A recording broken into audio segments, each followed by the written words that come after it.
Welcome to today's episode of Places, People, Purpose. In our last episode, we spent time in the lovely city of San Sebastian. Today we are heading to the thriving metropolis of Barcelona, Spain. Mom, Sherry, and I have been to Barcelona a few times and really love this city. I look forward to sharing with you the things that we enjoy. So let's get started on today's adventure.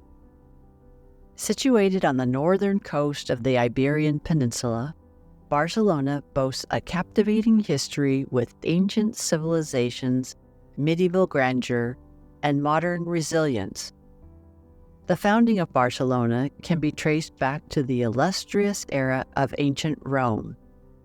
In the 1st century BCE, during the reign of Emperor Augustus, Barcelona emerged as a significant Roman colony named Barcino. The strategic location of this coastal settlement along the Mediterranean Sea played a crucial role in its selection as a Roman outpost. The Romans, renowned for their keen understanding of geography and military strategy, recognized the potential of the area. The site offered natural harbors which facilitated maritime trade and communication. The process of founding a Roman colony involved meticulous planning and urban design. Barcino, like many Roman settlements, was laid out on a grid pattern, showcasing the Roman penchant for order and organization.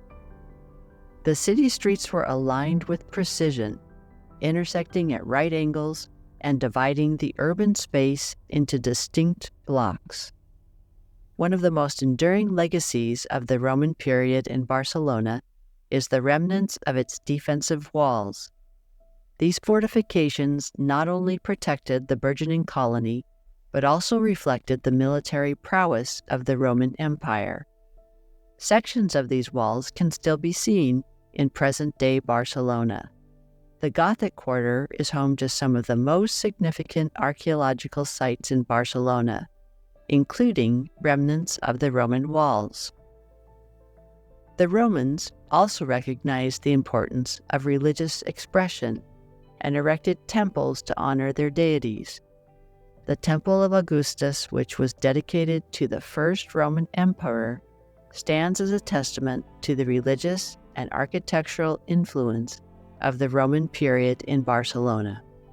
A few columns of the temple still remain in place today. The Romans also introduced elements of Roman culture, governance, and infrastructure to Barcino. Public buildings, baths, and forums exemplified the Roman way of life and contributed to the city's growth and development. Following the decline of the Roman Empire, Barcelona experienced a period of instability under the Visigothic rule from the 5th to the 8th centuries. The Moors, during their conquest of the Iberian Peninsula, also left their imprint on the city. Despite facing challenges, Barcelona persisted as a cultural melting pot.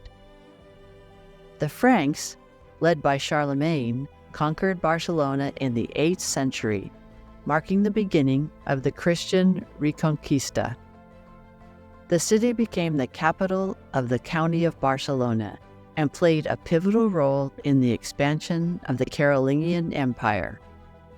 The Carolingian Empire was a medieval empire in Western Europe that emerged in the 8th century under the leadership of the Carolingian dynasty, named after its most prominent figure, Charlemagne, or Charles the Great.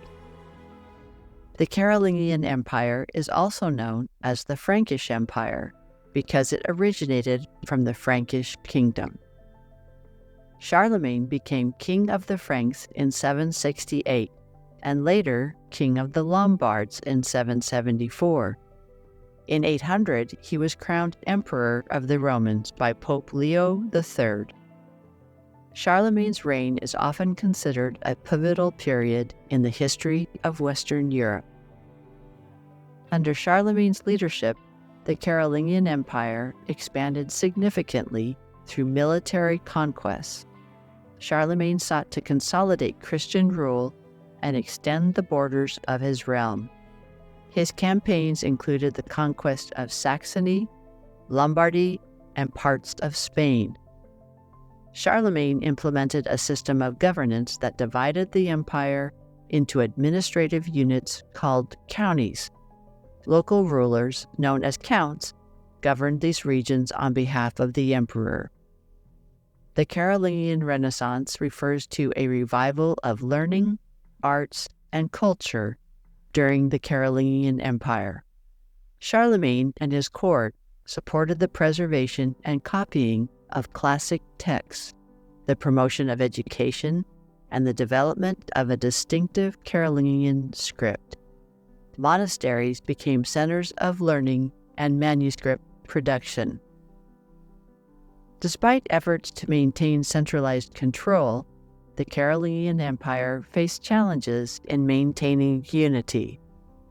The empire became vulnerable to internal strife and external threats. The collapse of Carolingian authority contributed to the eventual rise of feudalism, with local lords gaining more autonomy. After Charlemagne's death in 814, his empire was divided among his grandsons under the Treaty of Verdun in 843. This division marked the beginning of the separate kingdoms of West Francia, Middle Francia, and East Francia. The Carolingian Empire gradually declined as these regions evolved into distinct entities. The Crown of Aragon originated with the Kingdom of Aragon, which was established in the 11th century in the northeastern part of the Iberian Peninsula. Over time, through marriage alliances, conquests, and inheritances, the crown expanded to include several other territories. The Crown of Aragon was a composite monarchy, meaning it included various distinct territories, each with its own laws and institutions. Major constituent territories included the Kingdom of Aragon, the Principality of Catalonia, the Kingdom of Valencia, and the Kingdom of Majorca. It also had holdings in Sicily, Sardinia, Naples, and other Mediterranean regions. One of the notable strengths of the Crown of Aragon was its maritime and commercial prowess. The Aragonese fleet played a crucial role in Mediterranean trade, and the crown controlled key trade routes. Major cities like Barcelona, Valencia, and Palma de Mallorca thrived as economic and cultural centers. The Crown of Aragon experienced a cultural and intellectual renaissance during the medieval period, and Aragon and Catalonia became centers of art, literature, and learning. The Crown of Aragon's influence waned in the 16th century with the consolidation of the Spanish monarchy under the Habsburgs.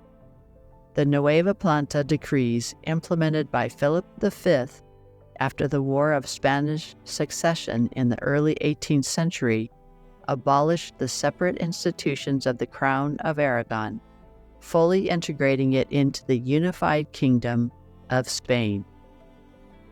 While the formal entity of the Crown of Aragon ceased to exist, its historical legacy is evident in the cultural, linguistic, and legal distinctiveness of regions that were once part of this medieval confederation.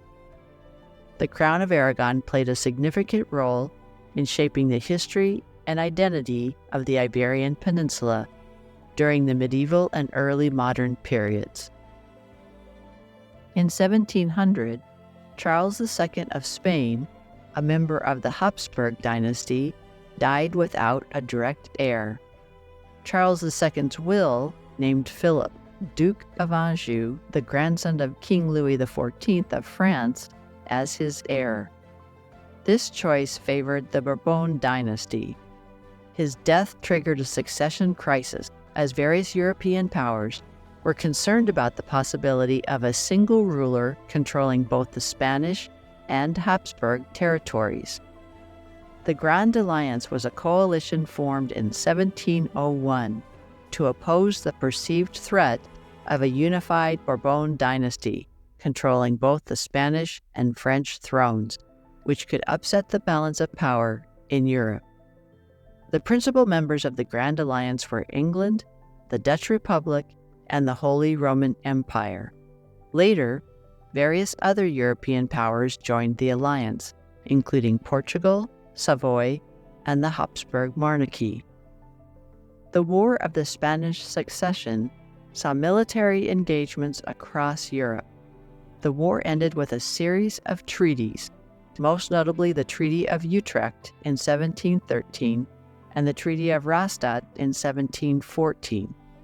These treaties recognized Philip V as the King of Spain, but stipulated that the French and Spanish crowns would remain separate. The treaties also redistributed various European territories, with significant territorial gains for Britain and the Dutch Republic. The War of the Spanish Succession had far-reaching consequences for the balance of power in Europe. It marked the rise of Great Britain as a major naval and colonial power, the decline of Spanish influence, and the confirmation of Bourbon rule in Spain. The 19th century witnessed Barcelona's transition into an industrial powerhouse.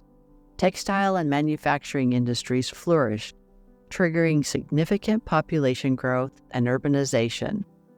The cityscape transformed, embracing modernity while preserving its historical charm.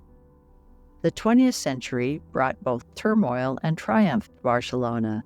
The Spanish Civil War saw the city align with the Republicans, only to succumb to Franco's nationalists in 1939. The ensuing Francoist dictatorship imposed cultural repression, stifling the city's spirit. However, post-Franco, Barcelona underwent a remarkable revival, marked by a cultural renaissance and economic resurgence. The latter half of the 20th century and beyond witnessed Barcelona's emergence as a global city. The 1992 Summer Olympics served as a catalyst for urban redevelopment, showcasing the city's resilience and creativity. Today, Barcelona stands as a beacon of cultural diversity, architectural innovation, and economic vitality. That's all we have for today's episode of Places, People, Purpose. We hope you enjoyed learning about the fascinating history of Barcelona. For our next episode, we will discover some of the architectural treasures of Barcelona and other places of interest.